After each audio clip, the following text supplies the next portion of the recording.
大自然就係一個大騙局，由扮野高手到老謀深算嘅騙子，動物仔為咗生存，個個都出盡法寶去呃人。呢個就係大自然嘅遊戲規則，唔呃人就生存唔到。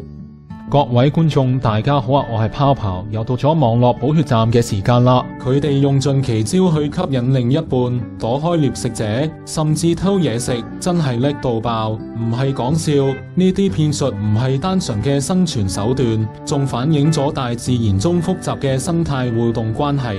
動物界嘅騙術花樣百出，最常見嘅就係扮野，佢哋會變成環境嘅一部分，等獵食者都唔覺。例如變色龍就係高手，佢哋會根據周圍環境轉變皮膚顏色，融入周圍景觀，簡直係隱形人。有啲昆蟲會扮樹葉、樹枝，融入環境，完美隱身。另外，仲有擬態，就係模仿其他生物嘅樣貌或行為，保護自己或者得到食物。例如，有啲冇毒嘅昆蟲會扮有毒嘅昆蟲。泡泡了解到呢種策略真係好有效。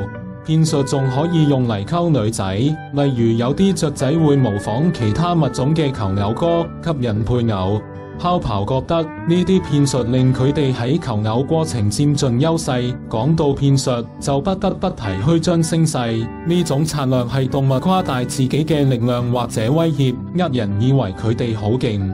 呢個招數多數用喺獵食者同獵物之間嘅互動，例如有啲蛇會假裝攻擊獵食者，嚇走佢哋。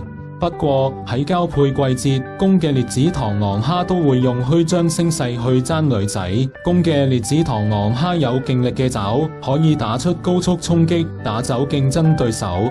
但係當佢哋脫殼之後，就變得非常脆弱，因為外骨骼未硬化。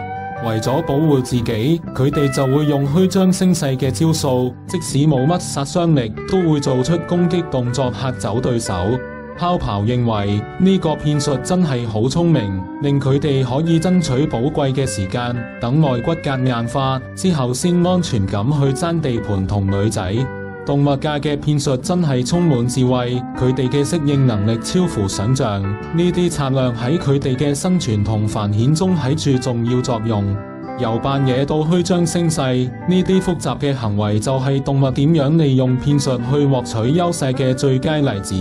雖然我哋通常覺得騙術係唔好嘅行為，但係喺動物界，泡泡知道呢個就係一種生存工具，幫佢哋喺競爭激烈嘅環境中取得成功。